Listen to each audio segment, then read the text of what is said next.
ध्यान से सुनो, अब बात मत करो। आप लोगों को पढ़ा रहे थे दर्पण। दर्पण में गोलीय दर्पण पढ़ा रहे थे।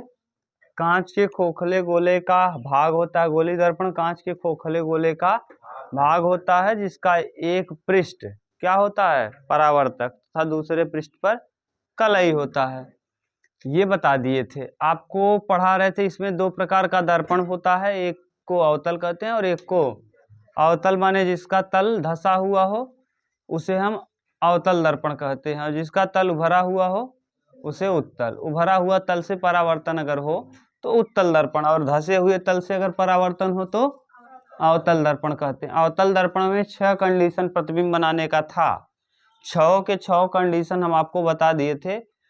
5 कंडीशन में प्रतिबिंब उल्टा बन रहा था, 7 के 7 कैसा बन रहा था, वास्तविक बन रहा था, और बहुत छोटा छोटा बराबर बड़ा बहुत बड़ा। लेकिन जो 6वां कंडीशन था ये बहुत ही महत्वपूर्ण था। जब हम वस्तु को दर्पण के फोकस और ध्रुव के बीच रखते थे तो जो वस्तु होता था वो सीधा बनता था, दर्पण के पीछे बनता था, आभासी बनता था और बड़ा बनता था। बड़े फोकस, अब इसको बता दिए थे ना। अब इसमें ये भी बताए थे कि अवतल दर्पण का कहाँ कहाँ उपयोग करते हैं। बड़े फोकस के अवतल दर्पण का उपयोग दाढ़ी बनाने में किया जाता है। ठीक, इसके बाद इसका और उपयोग कहाँ कहाँ किया जाता है, दाढ़ी बनाने में बता दिए थे। दूसरा बताए थे माने टेबल लैंप में इसका उपयोग किया जाता है, सोलर कुकरों में इसका उपयोग किया जाता है, और कहाँ बताए थे आपको, हेड टॉर्च में उपयोग किया जाता है, हेडलाइटों में इसका उपयोग किया जाता है। और एक आध जगह और बताए थे किसी चीज को जहाँ डॉक्टर के द्वारा आँख, कान, नाक, गला को देखने में भी छोटे फोकस के उपयोग यानी छोटे अवतल दर्पण का उपयोग किया जाता है। एक और बताए थे कि प्रज्वलक के रूप में भी इसका उपयोग किया जाता है। इतना उपयोग अगर आपको याद रहेगा तो इसमें से कुछ उपयोग पूछेगा तो बता लोगे ना, बता पाओगे। सारे उपयोग याद है ना, कंफ्यूज मत होना, सारे उपयोग आपको अच्छे से याद होने चाहिए। अब अगला दर्पण का नाम है उत्तल दर्पण। अगले दर्पण का नाम क्या है, उत्तल दर्पण। बोलो, अवतल दर्पण में कोई कंफ्यूजन तो नहीं किसी को? लिखिए उत्तल दर्पण।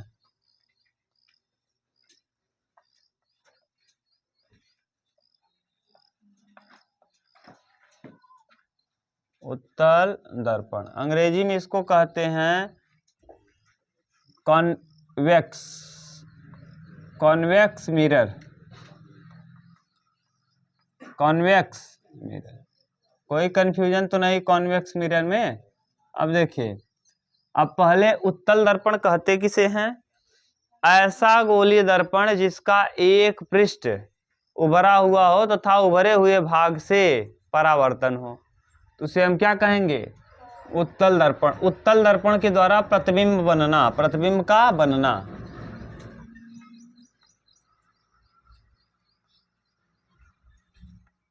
बिंब का बनना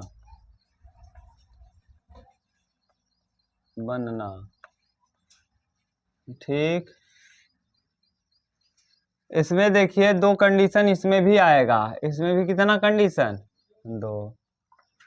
अब इसमें केवल 2 ही कंडीशन होता है। एक तो हम वस्तु को रखेंगे अनंत पे, एक हम रखेंगे अनंत और पोल के बीच, चाहे जहां रख लो।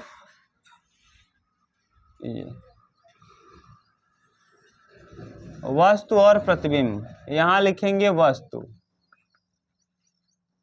और यहां लिखेंगे प्रतिबिंब।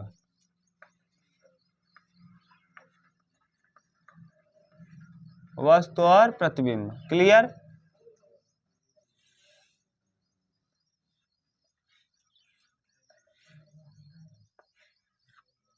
देखो, एक वस्तु को हम कहाँ रखेंगे, अनंत पे, और एक हम रखेंगे अनंत और पोल यानी ध्रुव के बीच। यही 2 तरीका बनेगा ही। अनंत पे रख लो और कहाँ रख लो, पोल और ध्रुव के बीच, चाहे जहां रखो, पोल और ध्रुव के बीच कहीं भी रख लो। 2 कंडीशन है, दोनों ही कंडीशन को आप ध्यान से समझ लो। जब आप अनंत पे रखोगे ना तो प्रतिबिंब जो बनेगा वो कहाँ बनेगा, फोकस पर बनेगा, बहुत छोटा बनेगा। कैसा, बहुत छोटा। पहले इसको बना लो तब। देखो ये कौन सा दर्पण है, उत्तल है। क्यों, क्योंकि इसके परावर्तन इसके किस पृष्ठ से होगा, उभरे हुए भाग से होगा। किस पृष्ठ से होगा, उभरे हुए। और आपको बता दिए हैं जब भी हमको प्रकाश की किरणें गुजारना है तो बाएं साइड से कि दाहिने साइड से, यहीं बाएं साइड से ही, इसी तरफ से प्रकाश की किरणें जाके दर्पण से टकराएंगी, चाहे जिस प्रकार का दर्पण हो ना। अब ये बताओ, ये तो है दर्पण का ध्रुव यानी पोल। अब याद करो, अब ये गोला ऐसे बना होगा तो इस गोले का केंद्र किस तरफ होगा, उस तरफ के पीछे, इसी तरफ होगा। तो यानी ये सेंटर होगा इसका। वक्र, अगर ये गोले का केंद्र है तो जो गोले का केंद्र होता है वही दर्पण का वक्रता केंद्र कहलाता है। गोला जिस दर्पण का दर्पण जिस गोले का भाग होता है उसका केंद्र, दर्पण जिस गोले का भाग होता है, ये पूरा गोला होगा यहां से यहां तक ऐसे, तो इस गोले का ये दर्पण भाग है। दर्पण जिस गोले का भाग होता है उसका केंद्र, यानी इस गोले का केंद्र, दर्पण का वक्रता केंद्र, और वक्रता केंद्र और ध्रुव के बीच की दूरी, मध्य दूरी, मध्य बिंदु फोकस कहलाता है। मध्य बिंदु क्या कहलाता है, फोकस कहलाता है। यहां पर हो जाएगा कौन सा पॉइंट, इन्फिनिटी, अनंत। ठीक, देखिए अब यहां पे क्या होगा, कलाई इस तरफ है धसे हुए भाग में। यहां मान लो कोई वस्तु रखी है ऐसे अनंत पे, अनंत से चलने वाली प्रकाश की किरणें देखो यहां से चली, ये चली ऐसे, तो यहां से टकराई और टकराने के पश्चात मुख्य अक्ष के समांतर चलने वाली प्रकाश की किरणें परावर्तन के पश्चात या ये देखो अब लौटेगी, लेकिन यहां से किससे होके जाती है, फोकस। ये फोकस से होके जाएगी कि जाती हुई प्रतीत होगी, क्योंकि इस तरफ पेंट है तो जाती हुई प्रतीत होगी, कोई दिक्कत नहीं। ये देखो यहां से टकराई और लौट गई, फिर यहां से मान लो एक किरण और ऐसे गुजारो, ये भी टकराएगी तो टकरा के क्या होगी, लौट जाएगी, लेकिन ये भी कहां से जाती हुई प्रतीत होगी, फोकस से। मुख्य अक्ष के समांतर चलने वाली प्रकाश की किरणें परावर्तन के पश्चात फोकस से, देखो दोनों किरणें कहां मिलती हुई प्रतीत हो रही हैं। तो अब बताओ, वस्तु इतना बड़ा था, वस्तु इतना बड़ा था, जो प्रतिबिंब दिख रहा है टिकुली बराबर दिख रहा है। कैसा दिख रहा है, एकदम छोटा सा। तो बताओ इतने बड़े वस्तु का प्रतिबिंब इतना छोटा बन रहा है। ये हम गलत बना दिए हैं, थोड़ा सा और ठीक से बनाओगे ना तब अच्छे से दिखेगा। ये समांतर चलनी चाहिए, यहाँ देखो उसमें बनाया होगा आपके यहाँ, हाँ दोनों के दोनों किस कैसे चले होंगे, समांतर। मान लो यहाँ से चल रही हो ये समांतर, ये भी ऐसे ही, ये जाके आपस में कभी मिलेंगी नहीं। देखो बना लेना, थोड़ा अजीब ढंग का बनेगा फिगर, आप बनाना ना। ये देखो ऐसे ही बनाया होगा, देखो उसमें ये दोनों आपस में मिलेंगी नहीं, बल्कि फैलती चली जाएंगी पीछे, जाके कहाँ मिलेंगी, फोकस पे मिलती हुई प्रतीत होंगी यहाँ। तो यहीं पे बन जाएगा क्या, प्रतिबिंब। तो बताओ कहाँ बना प्रतिबिंब और कितना बना, कैसा बना, बहुत छोटा बना। कैसा बना, बहुत छोटा बना। और बताओ ये इसी तरफ बना, उल्टा इस तरफ बना है, जिस तरफ कलई होता है उस तरफ बनता है, तो कैसा बनता है, आभासी। कैसा बनता है, आभासी बनता है, समझ गए। और कैसा बन रहा है, आभासी के साथ साथ छोटा, आभासी के साथ साथ छोटा बन रहा है कि बहुत छोटा, बहुत छोटा। अब सोचो आप अगर कभी बाइक से जाते हो तो बाइक में जो कांच लगा होता है उसमें कई माने 2-4 बिगहा दिख जाता है। इतने छोटे कांच में 2-4 बिगहा आपको दिख जाएगा। आप अभी बाइक ले लो, बाइक का वो तो लाया ही नहीं दिखाते, बाइक का जो मिरर होता है उसको पीछे आप देखना, अब इतना छोटे होगा बाइक का कांच। बाइक साइड मिरर मतलब बाइक ले लो या फिर कुछ भी किसी भी गाड़ी का साइड मिरर यानी पीछे देखने वाला ले लोगे तो इतना छोटा कांच होता है, जैसे देखो वहां लगा है। तो इतने छोटे कांच में कम से कम आप ध्यान से देखोगे 3-4 बिगहा दिखाएगा उसमें। पीछे की इतना बड़ा ट्रक रहेगा, बहुत बड़ा ट्रक, उसको इतना छोटा करके उसमें, अब सोचो इतने बड़े कांच में पूरा ट्रक आ सकता है? नहीं। इसका मतलब अगर ये दर्पण न रहा होता, अगर उत्तल दर्पण न रहा होता तो जितनी बड़ी गाड़ी आती, मान लो ट्रक को देखना होता तो ट्रक के बराबर क्या लगाना पड़ता? दर्पण लगाना पड़ता। अब सोचो बाइक है इतनी बड़ी और उसमें ट्रक के बराबर कांच लगा लो, यानी कांच कहां तक लगाना पड़ता? बाइक इतनी बड़ी रहती और कांच हो जाता घर के बराबर, और तब लेके चलते, जिसको मन करता उसी को लसेट के गिरा देते। सही है कि नहीं? समझ रहे हो? तो यानी इस दर्पण का फायदा क्या है कि बड़े चीजों को ये छोटा करके दिखा देता है और पूरा दिखा देता है उसका। समझ गए? तो देखो इतना बड़ा वस्तु था और एकदम छोटा बिंदु के बराबर उसको दिखा दिया। एकदम इतना बड़े वस्तु को कैसा दिखा दिया? एक बिंदु के बराबर दिखा दिया। बोलो कोई दिक्कत नहीं। तो पहला वाले का नाम लिख लो। जब वस्तु कहाँ हो? अनंत पर। जब वस्तु अनंत पे हो तो दर्पण फोकस पर बनता है, प्रतिबिंब फोकस पर बनता है, बहुत छोटा बनता है, आभासी बनता है, और कैसा बनता है? सीधा बनता है। आभासी के साथ साथ छोटा तो लिख ही दिए हो, यहाँ लिख लो सीधा बनता है। कैसा बनता है? सीधा बनने से फायदा क्या होगा? जैसा कोई वस्तु आ रहा है वैसा ही दिखेगा। सीधा बनने का सेंस है, मान लो कोई वस्तु जिस तरीके से आ रहा है उसी तरीके से, मान लो ट्रक सीधा आ रहा है, सीधा ही दिखेगा।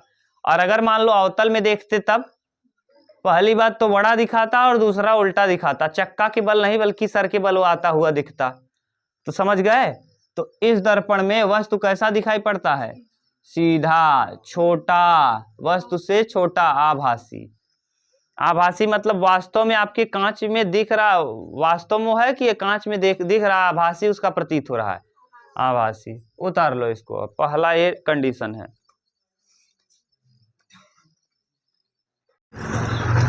चलो नेक्स्ट देखो दूसरा कंडीशन। पहला कंडीशन आपने देख लिया, जब कहाँ हो?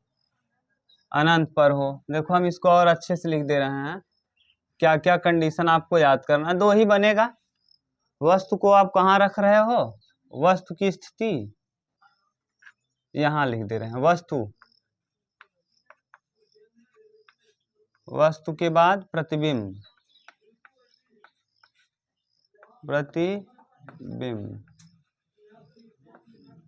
वस्तु कहाँ रखेंगे, प्रतिबिंब कहाँ बनेगा, आकार कैसा होगा,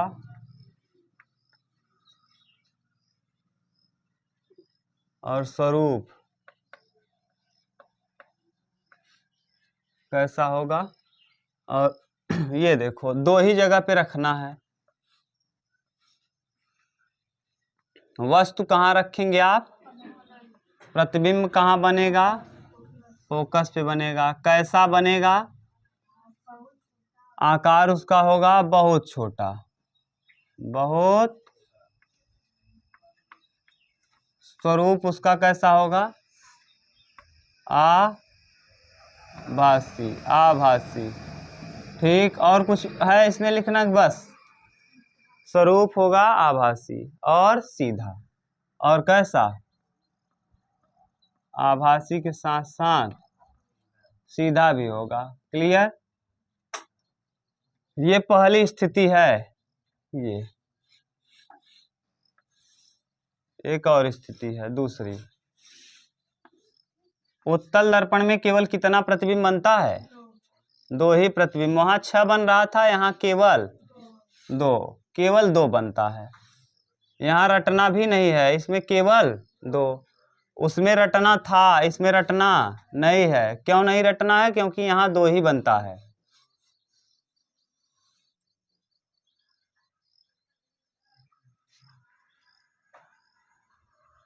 ये है। अब कहाँ रखेंगे भैया? पहला कंडीशन तो आपने देख लिया। अब हम रखेंगे अनंत और ध्रुव के बीच, कहीं भी रख लो, अनंत और ध्रुव के बीच कहीं भी। जैसे ये है, ये कौन सा दर्पण है? उत्तल।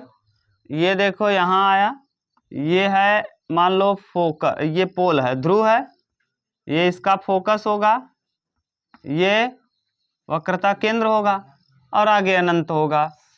यहाँ मान लो ये इन्फिनिटी है, अनंत और फोकस पोल के बीच कहीं भी रख लो, अनंत और पोल के बीच कहीं भी। अब इस तरफ देखो और कोई कंडीशन बचेगा भी नहीं। अब यहाँ कंडीशन था, यहाँ बहुत सारा कंडीशन था जब ये वाला उस तरफ था। अब ऐसा कंडीशन बताओ, केवल पोल दिख रहा है और अनंत, और कुछ दिख रहा है क्या? फोकस और पोल के बीच ये तो सब इस तरफ आ गया। इसमें इसके पहले वाले में अगर याद करो तो ऐसे दर्पण था, ऐसे कलई था, इस तरफ बहुत सारा पोल था, यहाँ फोकस था, यहाँ वक्रता केंद्र था, यहाँ इन्फिनिटी था। इसमें कई कंडीशन था, लेकिन यहाँ कोई कंडीशन बच रहा है? सब कुछ कहाँ आ गया है? तो जिस तरफ कलाई है उधर प्रकाश डालोगे तो कोई प्रभाव पड़ने वाला है? चमके उमकेगा?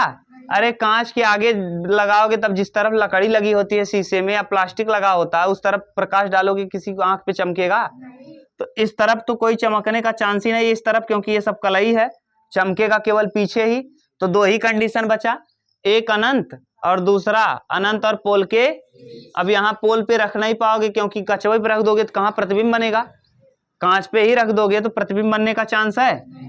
तो अब दो ही कंडीशन बचा, एक तो अनंत पे बना के देख लिए, दूसरा कंडीशन अनंत और ध्रुव के कहीं भी रख लो, तुम्हारा मन। अनंत और ध्रुव के बीच तुम यहाँ रखो, यहाँ रखो, यहाँ कहाँ कहीं भी रखो। हम मान लो यहाँ रख दिए वस्तु को। अब आपको पता है ये वस्तु है। अब यहाँ आप अब नियम बताओ, मुख्य अक्ष के समांतर चलने वाली प्रकाश की परावर्तन के पश्चात फोकस से होकर ले जा बगा, आज ले ले भाई, डीके से ले ले तब दे दे, ना देहन तब के डीके तो फिर शाम की हम पढ़ावे अब तो गड़बड़ाई जाए ना, द हमें दे दे, कल ले ले, कल पक्का। ठीक। अब मुख्य अक्ष के समांतर चलने वाली प्रकाश की, अब मुख्य अक्ष किसे कहते हैं आपको पता होना चाहिए। वक्रता केंद्र और ध्रुव को मिलाने वाली सरल रेखा मुख्य अक्ष कहलाता। अब ये देखो यहाँ से जाए होता, फोकस से होता हुआ जाता, हाँ जाती हुई क्या होती हैं? प्रतीत, वास्तव में जा नहीं रहे हैं, जाती हुई। ये क्यों? ये क्योंकि ये कैसा लेंस दर्पण है, कलई कर दिए हो, और ये अपसारी है, किरण को सिकोड़ेगा नहीं बल्कि क्या करेगा? फैला के कहाँ भेज दिया? पीछे फैला के कहाँ भेज दिया? देखो सिकुड़ रहा है, फैल रहा है। ये देखो इस पे टकराया, सिकुड़ता तो ऐसे आता, ये इस पे पड़ा और कहाँ हो गया? फैल गया। देखो ये फैल गया। मान लो नीचे से भी अगर प्रकाश डालते आप तो ऐसे आता। सिकुड़ने का सेंस ये है, अंदर ही रह जाना। फैलने का सेंस ये है, ये देखो फैलेगा। इस पे जब भी प्रकाश की किरणें पड़ेंगी तो ये क्या करेंगी? उसको फैला देंगी। यानी उत्तल दर्पण जो होता है अपसारी प्रकृति का होता है। कैसा? अपसारी। अपसारी माने किरणों को फैला देती है। देखो किरण को क्या कर दी है? फैला दे। तो टकराएगी और टकरा के लौटेगी, तो लौटेगी तो कहाँ लौटेगी? पीछे फैल जाएगी। तो अब पीछे तो कहीं मिलने वाली है नहीं, तो आगे जाके कहाँ मिलेगी? ये फोकस पे। अब दूसरा नियम ये कहता था फोकस से होकर जाने वाली प्रकाश की किरणें मुख्य अक्ष के, अब फोकस से जाएगी नहीं। अब देखो वक्रता केंद्र से ले जाओ, कहां से? यहां से, वक्रता केंद्र से गई। तो आप बताओ वक्रता केंद्र से जब भी किरणें जाती हैं वापस उसी मार्ग में लौट जाती हैं। देखो ये वापस जिस मार्ग पे जा रही हैं, वापस जब यहाँ वक्रता केंद्र से जाएंगी तो वापस उसी मार्ग पे। अब बताओ दोनों कहाँ टकरा रही हैं? यहाँ पर ये वाली किरण और ये वाली किरण कहाँ टकराई? यहाँ।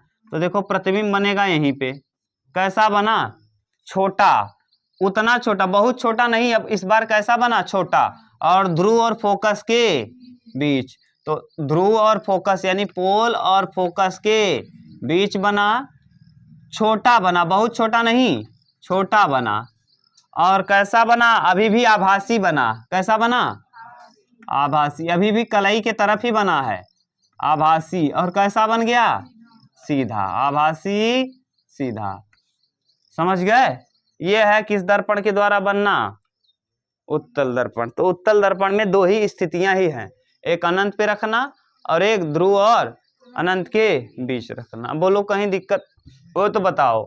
एक कंडीशन है, जब अनंत पे रखेंगे तो फोकस पे बनेगा, और दूसरा अनंत और पोल के बीच रखेंगे तो फोकस और पोल के बीच बनेगा और छोटा बनेगा। दोनों बता लोगे? प्रश्न आएगा, जब वस्तु को अनंत और पोल के बीच रखा जाता है तो दर्पण में प्रतिबिंब कहाँ बनता है? उत्तल दर्पण में। तो उत्तल दर्पण में पोल और फोकस के बीच में बनता है, सीधा बनता है, छोटा बनता है और आभासी बनता है। सीधा, छोटा और बता लोगे? पूरा कंडीशन लिख लोगे ना? ये है उत्तल दर्पण और उत्तल दर्पण के द्वारा बना हुआ प्रतिबिंब। ये हम कहानी लिखवाएंगे नहीं, इतना लिख दिए, इससे आपको अच्छे से याद हो जाना चाहिए। अब इसमें उत्तल दर्पण का हम लोग क्या देखेंगे? उपयोग। इसको उतारो, तब हम लोग देख लेते हैं उत्तल दर्पण का उपयोग, फिर हम चेक पॉइंट कर लेंगे। चलो देखो, अब दोनों दर्पण पढ़ा दिए आपको। आज गोली दर्पण आपका खत्म। अब इस पे सवाल आएगा और इसकी प्रकृति क्या होगी उसको पूछेगा। पहले आप समझ लो इसका उपयोग क्या है। हाँ, वो भी नहीं आया है। ले आए हो? ले आओ, दिखाओ, दिखा दें। अंदर वाला छेद वाला, बेवकूफ तुम लोग बदतमीज हो क्या? नहीं लाया हो तो जाने दो, मुझे कोई दिक्कत नहीं, हम बता दे रहे हैं ऐसे ही। घर पे देखना। इधर देखो, ये उत्तल दर्पण का अब हम लोग देखेंगे क्या उपयोग। उत्तल दर्पण का उपयोग कहाँ कहाँ इसको हम उपयोग करेंगे ना? अच्छा ये बताओ, ये कैसी प्रकृति का है? अभिसारी की अपसारी? अपसारी का मतलब क्या होता है? किरणों को क्या कर देना? हाँ, किरणों को फैलाना। किरणों को फैलाना। अब जहाँ जहाँ किरणों को फैलाने की जरूरत होगी वहाँ किस दर्पण का उपयोग हम करेंगे? हाँ, उत्तल दर्पण का। वहाँ हम किसका उपयोग करेंगे? अच्छा ये बताओ, प्रकाश की किरणों को सिकोड़ कर एक जगह रखना कुकर में जरूरत है। क्यों? क्योंकि सारी किरणें आए एक जगह सिकुड़ के, अच्छे से खाना पक जाएगा। बहुत सारी किरणों को ऐसे लेगा और लेके एक जगह गिराएगा। कभी आप लोगों ने छोटे में किया होगा, लेंस का उपयोग करके ऐसे लेंस से कागज को जला दिया होगा। धूप में ऐसे रखे होंगे, कुछ टाइम बाद वो क्या हो गया होगा? कागज जल गया होगा। अभी भी मिलता है लेंस, अगर आप चाहो तो प्रैक्टिकल कर सकते हो। आप जाके लेना। कौन सा लेंस लेना जानते हो? उत्तल लेंस। कौन सा? उत्तल लेंस। उल्टा चलेगा, अवतल का माने दर्पण का जस्ट उल्टा चलेगा। कौन? लेंस। लेंस में उत्तल लेंस जब होगा, अभी लेंस पढ़ेंगे तो उसमें ऐसे रहेगा। ये लेंस है, यहाँ किरणें जाएंगी, यहाँ किरणें जाएंगी, ये दोनों क्या होंगी? सिकुड़ जाएंगी ना, मोटे भाग से किरणें सिकुड़ जाएंगी। और यहाँ रहेगा ऐसे, ये किरणें रहेंगी, यहाँ टकराएंगी, यहाँ टकराएंगी, ये क्या कर देगा? फैला देगा। तो लेंस उल्टा काम करता है। दर्पण का जस्ट उल्टा होता है क्या? लेंस। जो यहाँ उत्तल दर्पण कर रहा था वहाँ अवतल लेंस करेगा, जो यहाँ अवतल दर्पण कर रहा था वहाँ उत्तल लेंस। तो लेंस में लेकिन एक चीज है, लेंस के इस पार से उस पार प्रकाश आ जा सकता है, लेकिन दर्पण में केवल एक ही तरफ होता है, दूसरे तरफ कलई होता है। लेंस को जब भी आप देखोगे तो आर पार दिखता रहेगा, लेकिन दर्पण में आर पार दिखता। अच्छा आप कांच देखते हो तो कांच के इस पार से उस पार देख लेते हो कि एक पार कलई रहता है? एक पार कलई रहता है, चाहे लकड़ी लगा दिया गया हो, चाहे प्लास्टिक लगा दिया हो, लेकिन लेप रहता है हल्का सा, लाल ऑक्साइड का या चांदी का लेप रहता है। आजकल तो चांदी का ही ज्यादा लेप किया जाता है, मिक्स करके हरे कलर का। कभी शीशा टूटे तो देखना, पीछे जब उसका प्लास्टिक हटा दोगे तो पीछे वहाँ पेंट रहता है, लाल कलर का, हरे कलर का, कई कलर का पेंटिंग किया रहता है। समझ गए? तो इसका उपयोग कहाँ? ये कैसा क्या करता है? किरणों को फैला देता है। तो किरणों को फैलाने का जहां जहां आवश्यकता पड़ेगी वहां हम किसका उपयोग करेंगे? उत्तल। दूसरी दो बातें और याद कर लो, यानी इसका उपयोग और कब करेंगे? जब हमको क्या करना हुआ? छोटा प्रतिबिंब बनाना हुआ। कैसा? और कैसा? सीधा। छोटा, सीधा और आभासी। आभासी को छोड़ो, पहले ये देखो प्रतिबिंब कैसा बनना चाहिए? छोटा। तो यानी अगर आप दर्पण के विषय में समझना चाहते हैं तो दो चीजें आपको अच्छे से पता रहना चाहिए, इमेज और लाइट। इमेज और लाइट, LIGHT, लाइट। इमेज का मतलब जैसे देखो यहाँ इमेज क्या होता है, छोटा होता है और कैसा होता है, सीधा होता है। तो यहाँ बनने वाला इमेज छोटा और सीधा होता है। तो जहां जहां हमको प्रतिबिंब छोटा और सीधा देखना होगा वहां वहां हम किसका उपयोग करेंगे, नहीं, वहां वहां हम किस दर्पण का उपयोग करेंगे, उत्तल का। किसका? और लाइट का मतलब ये लाइट को क्या करता है, फैलाता है, फैलाता है। ऐसे पढ़ लोगे तो आपको जिंदगी भर याद रहेगा खूब अच्छे से। आप तुरंत ध्यान देना कि क्या क्या करना है हमको। जैसे अच्छा ये बताओ, गलियों में आप ये जो हेडलाइट है, हेडलाइट को फैलाना है कि एक जगह सिकोड़ के एक जगह देखना है? नहीं, जो हेडलाइट है टार्च उसका क्या कर, हाँ, ये जो गाड़ी बाइक लेके जाते हो, बाइक के रोशनी की जरूरत केवल सामने है कि पूरे चक्रोट के अगल बगल सब जगह? तो जिस रोड पे जा रहे हो केवल उस रोड की आवश्यकता है कि चारों अगल बगल सब जगह केवल रोड पे? तो रोड पे केवल है तो सिकुड़ा हुआ प्रकाश चाहिए कि फैला हुआ? हाँ, सिकुड़ा हुआ। ध्यान से बोलो तुम लोग, तब जीवन भर याद रहेगा तुमको। अच्छा ये बाइक चलाते हो तो जो आपके बाइक में हेडलाइट लगा है, हेडलाइट की जरूरत क्या है? आप चाहते हो कि पूरा खेत बाड़ी सब दिख जाए कि केवल रोड दिख जाए? रोड दिखने का मतलब फैल जाए कि सिकुड़ जाए? सिकुड़ा हुआ मिले, हमको ज्यादा फैलाने की जरूरत। तो इसीलिए कांच के ऊपर आप देखते होंगे ऐसे कभी कभी बुलेट उलट में ऐसे टोपी लगा दिया जाता है, और नहीं टोपी लगाते तो ऐसे कांच के आगे हेडलाइट के बगल में, यहाँ इतना बड़ा कांच है, अगल बगल यहाँ पेंट कर दिया जाता है काले कलर का, जैसे प्रकाश जाए और फैले नहीं बल्कि सिकुड़ के आपको रोड ही दिखे। अच्छा दूसरी बात बताओ, जो आप गलियों में ऐसे करके आजकल लगा है, गलियों में जो हेडलाइट होती है, हेडलाइट मतलब समझते हो, ये खंबा है, खंबे के ऊपर ऐसे करके ऐसे कई जगह ऐसे लगा रहेगा ये। अच्छा ये बताओ, ये बहुत बड़ा खंबा है रोड के किनारे, इसमें जो लाइट ये लगा है, ये दर्पण। अब आप बताओ आप क्या करना चाहते हो, प्रकाश को सिकोड़ कर रखना चाहते हो, फैला के? हाँ, फैलाना चाहते हो कि ताकि रोड पर दूर तक क्या हो, दिखाई पड़े।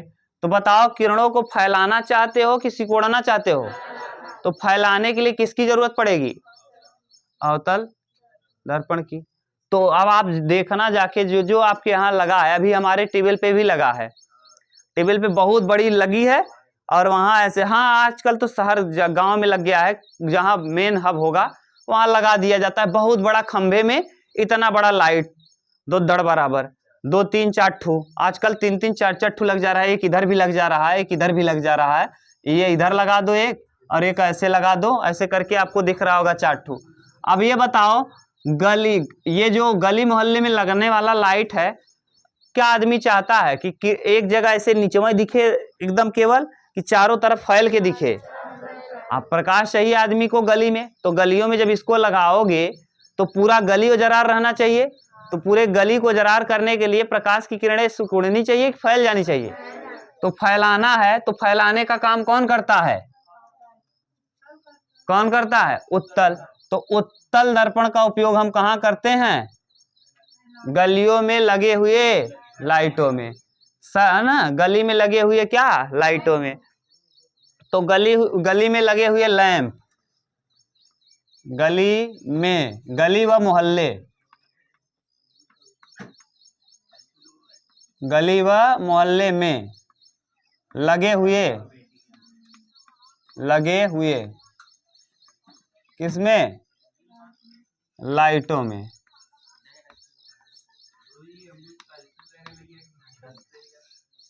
दूसरा, आप एटीएम में जाना, एटीएम के पास जाना और एटीएम पे देखना, जब एटीएम के पास खड़े हो जाओगे निकालने के लिए ओ पैसा, तो वहां ऊपर एक कांच लगा रहता है, उस कांच में आपके पीछे जितने लोग होंगे सब उस एटीएम में इतने से छोटे कांच में दिखते रहेंगे।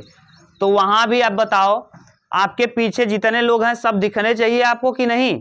दिखते रहेंगे तो आपका कौन कोड नोट कर रहा है, क्या कर रहा है, अच्छे से दिख जाएगा। अब अगर मान लो उनको इसमें कैसा प्रतिबिंब बनेगा, ये तो फैलाने वाला लाइट के विषय में हो गया। अब इमेज हमको बताओ, आप जैसे लाइन में लगे हो, एटीएम ये है, मान लो हम यहाँ खड़े हैं, हम निकालना चाहते हैं, मेरे पीछे 4-5 लोग खड़े हैं, तो अब उनका इमेज छोटा बनना चाहिए कि बड़ा बड़ा बनना चाहिए? छोटा, जैसे सब लोग उसमें इतने से छोटे कांच में क्या हो सके, सब दिख सके। तो छोटा प्रतिबिंब कौन बनाता है और कैसा दिखना भी चाहिए? छोटा के साथ साथ सीधा दिखना चाहिए। सीधा तो दिख जाता है अवतल में भी, सीधा दिख जाता है अवतल में, लेकिन कैसा दिखता है? बड़ा दिखता है। तो बताओ एक ही आदमी आ पाएंगे? तो इसलिए जो एटीएम कार्ड, एटीएम का मशीन होता है, उसमें कौन सा दर्पण लगाते हैं? उत्तल दर्पण, की आदमी आराम से पीछे वाली वस्तुओं को देख सके। बोलो कोई दिक्कत? तो जब भी आपको, ध्यान से सुनो, जब भी आपको प्रतिबिंब माने अवतल या उत्तल का उपयोग देखना है तो दो चीजों पे आपके दिमाग जाना चाहिए, एक प्रकाश के ऊपर और दूसरा प्रकाश के साथ इमेज के ऊपर। इमेज और प्रकाश अगर आप अच्छे से समझ गए तो ये गारंटी है कि आप किसी भी प्रश्न को आराम से कर पाओगे। इमेज अगर छोटा है और सीधा है तो आपके दिमाग में तुरंत आ जाना चाहिए कि छोटा इमेज और सीधा इमेज किसमें बनना चाहिए? उत्तल दर्पण में। और अगर इमेज उल्टा है तो आपके दिमाग में तुरंत आना चाहिए कि किसमें बनेगा? अवतल में। तो उल्टा इमेज का कोई काम है नहीं, उल्टा इमेज का कोई काम है नहीं, उल्टा इमेज का काम कहाँ है? कहीं नहीं। डॉक्टर भी देखेगा तो डॉक्टर आपको, आपके दांत को उल्टा देखना चाहेगा कि सीधा? तो सीधा इमेज की काम सब जगह है, उल्टा। अब दूसरी बात, लाइट का जरूरत है, लाइट को सिकोड़ना रहेगा तो अवतल, लाइट को सिकोड़ना रहेगा तो, और फैलाना रहेगा तो। आप बताओ, गाड़ी का हेडलाइट में आप चाहते हो कि पूरा अगल बगल सब दिख जाए, केवल रोड दिख जाए? रोड दिख जाए तो उसमें कौन सा दर्पण लगाएंगे? अवतल। लेकिन आप बताओ, गलियों में लगे हुए लैंप में क्या चाहते हो आप? कि केवल एक जगह दिखे कि सब जगह फैल जाए प्रकाश, सब जगह फैल जाए, आने जाने वाले राही को कोई दिक्कत ना हो। तो क्या फैलाने के लिए कौन सा लाइट? उत्तल। कौन सा? तो सर्च लाइट, माने गलियों मोहल्लों में लगे हुए लाइट कैसे होते हैं? उत्तल होते हैं। और इसमें बहुत छोटा सा वो लगाया होता है, इसमें जो दर्पण लगता है वो कैसा लगता है? बहुत जो बत्ती लगती है इसमें वो बहुत छोटी लगती है, लेकिन जब इसके ऊपर प्रकाश पड़ता है ना तो इतना ज्यादा ये फैला देता है, कई बार टकराने की वजह से ये चमकने लगता है और चमक के पूरा बिखेर देता है प्रकाश को। समझ गए? तो पहला काम ये देख लिए, पहला काम इसका क्या है? गली व मोहल्ले में लगे हुए लाइटों में।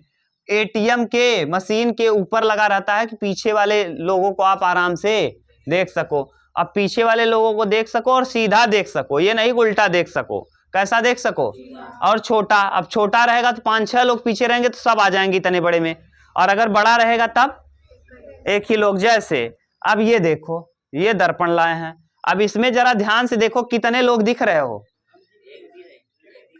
ऐसे देखो, नहीं दिख रहे हो तुम लोग, बेवकूफ हो।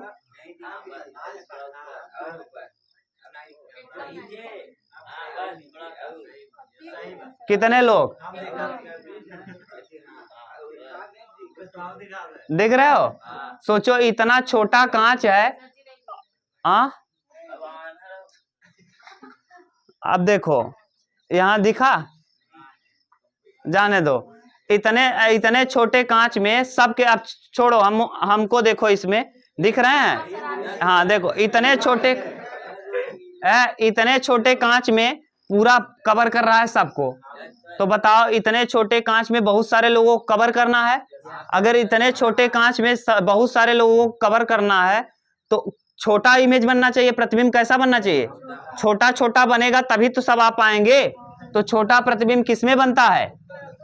उत्तल में। साथ के साथ सीधा दिखना चाहिए। जैसे आप बैठे हो तो बैठे हुए सर के बल बैठे नहीं दिखो, पैर के बल ही बैठे दिखो, यानी सीधा प्रतिबिंब बनना चाहिए। तो सीधा और छोटा किसमें बनता है? उत्तल में। तो गाड़ियों के माने जो साइड मिरर होता है, इसे कहते हैं साइड मिरर। साइड माने पीछे और मिरर माने दर्पण। पीछे देखने के लिए, साइड अगल बगल देखने के लिए कौन सा दर्पण लगाया जाता है? तो गाड़ियों के साइड मिरर में गाड़ियों के साइड मिरर में, साइड मिरर में किसका उपयोग किया जाता है? उत्तल दर्पण का उपयोग किया जाता है। देख लिए, यही है उत्तल दर्पण। ये कौन सा दर्पण है? उत्तल दर्पण। ये गाड़ी के साइड मिरर में लगाता है क्योंकि ये बहुत ज्यादा एरिया को कवर कर लेता है और उनको छोटा छोटा दिखाता है। कैसा दिखाता है? अगर आपको दिख रहा हो तो मेरी अंगुली देखो, जितना नजदीक ले जाएंगे उतना बड़ा दिखेगा, लेकिन जैसे जैसे हम इसको दूर लेते जा रहे हैं, देखो हाथ है, अब देखो हाथ इसमें दिख रहा है कि नहीं, कुछ पता नहीं। दिख रहा है आपको मेरा हाथ दिख रहा है? देखो अभी अब कैसे हैं दूर, देखो छोटा दिख रहा है बड़ा। अब देखो तभी भी उतना बड़ा नहीं दिख रहा है जितना दिखना चाहिए, है कि नहीं? यही अगर अवतल रहा होता तो आप यहां रखते ना तो इतना बड़ा हाथ दिखता। तो समझ लो ये है कौन सा दर्पण? उत्तल। तो अब आप याद रखना कि जो गाड़ियों का साइड मिरर होता है, गाड़ियों के साइड मिरर में किस दर्पण का उपयोग किया जाता है? उत्तल दर्पण का। अब जरा इसके पीछे देखो, पीछे ये तल कैसा हुआ दिख रहा है? उभरा हुआ जरा इसमें देखोगे तो इतना देखो, इसमें भी सब लोग कैसे दिख जा रहे हैं? छोटे छोटे सब दिख जा रहे हैं। पूरा पीछे भी दिख रहा है, क्योंकि ये जरूरी नहीं कि दर्पण ये जरूरी नहीं है कि जो दर्पण आप बोलो केवल कांच को ही बोलो।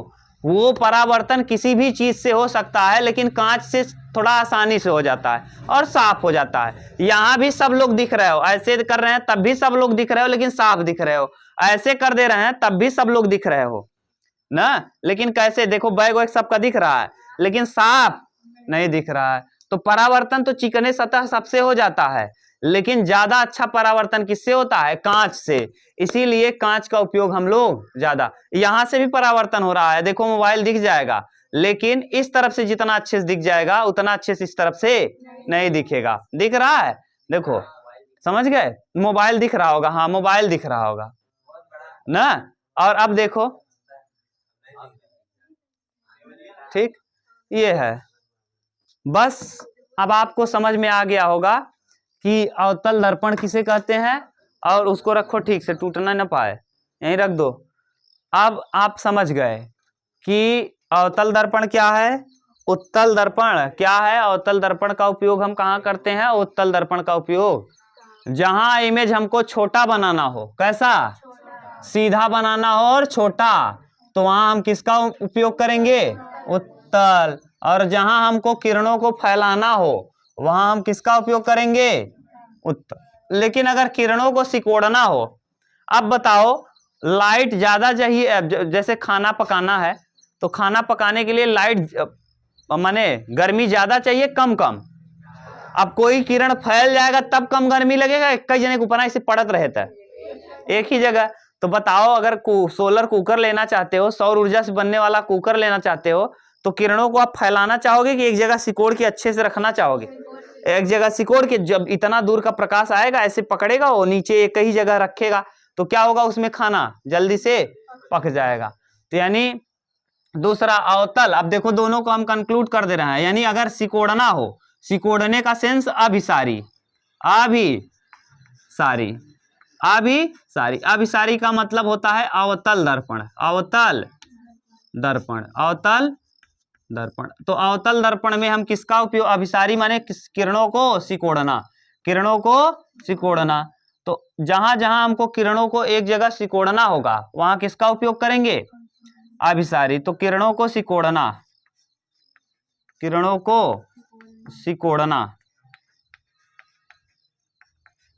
तो जहां किरणों को सिकोड़ना होगा वहां किस दर्पण का उपयोग करेंगे हम? अवतल।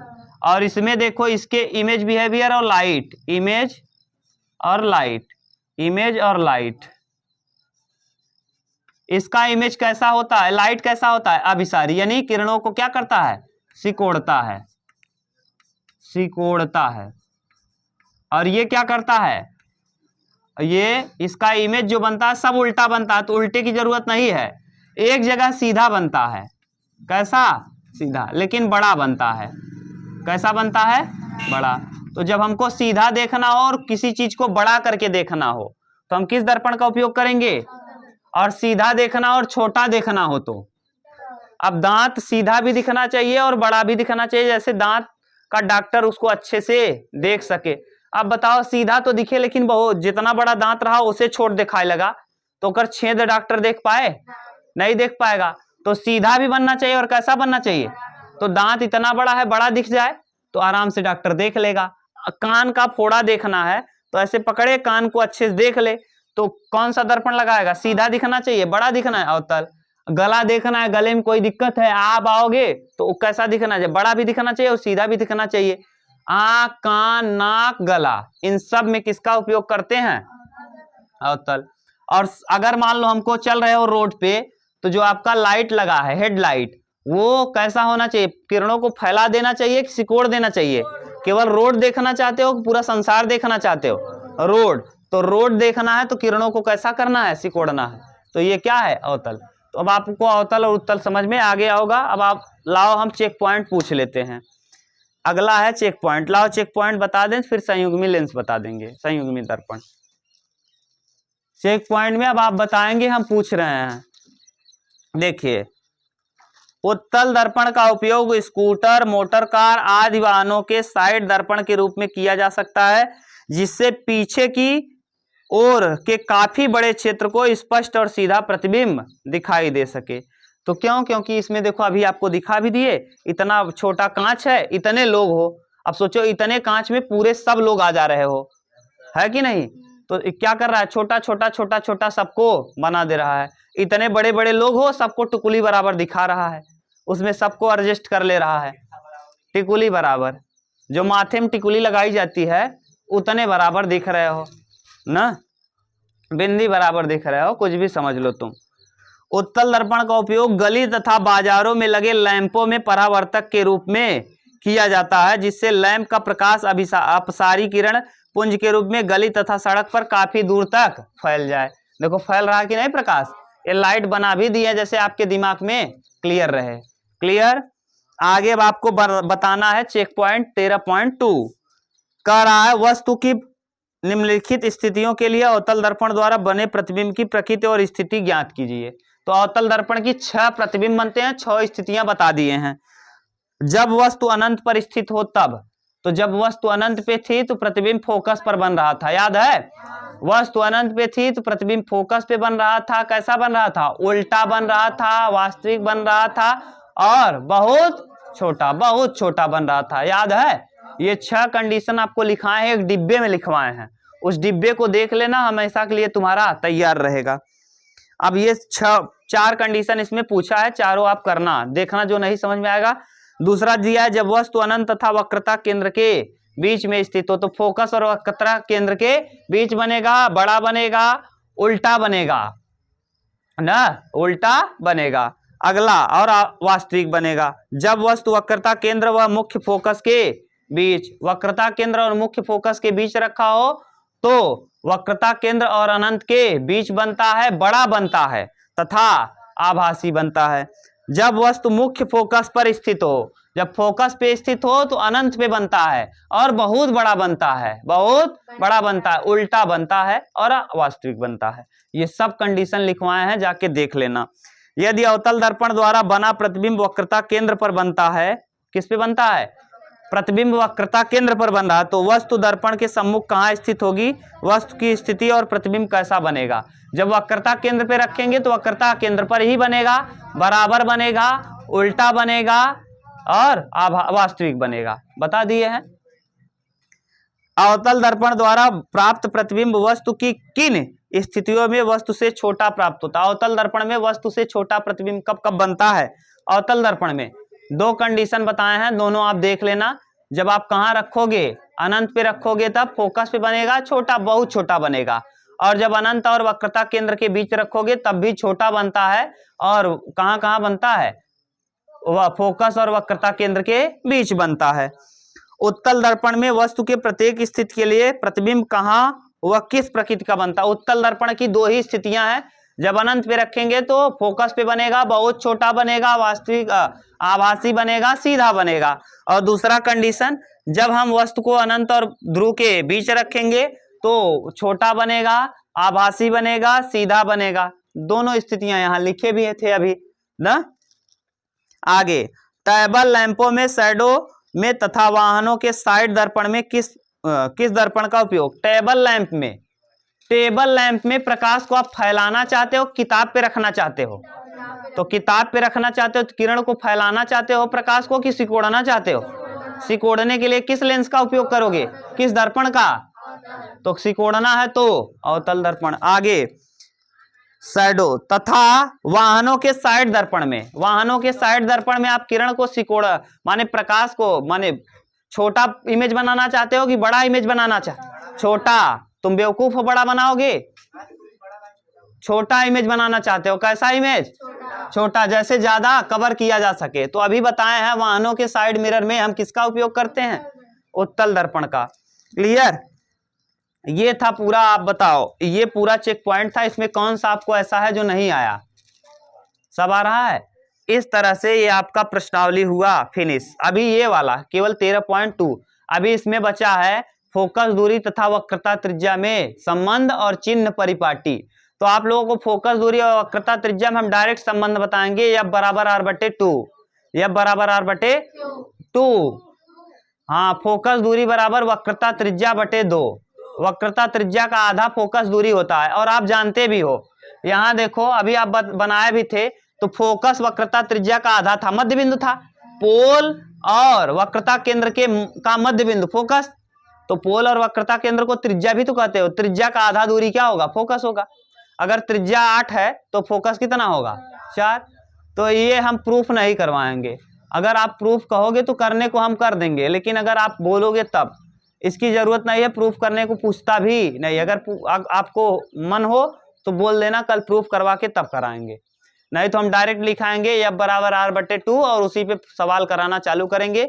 और हम बताएंगे कि प्रकाश की किरण बाएं से आती है, ये सब देखेंगे, कहाँ कहाँ पॉजिटिव होगा इमेज, कहाँ पर वस्तु इमेज होगा पॉजिटिव होगा, ये सब कल हम देखेंगे। ठीक, आज इतना ही।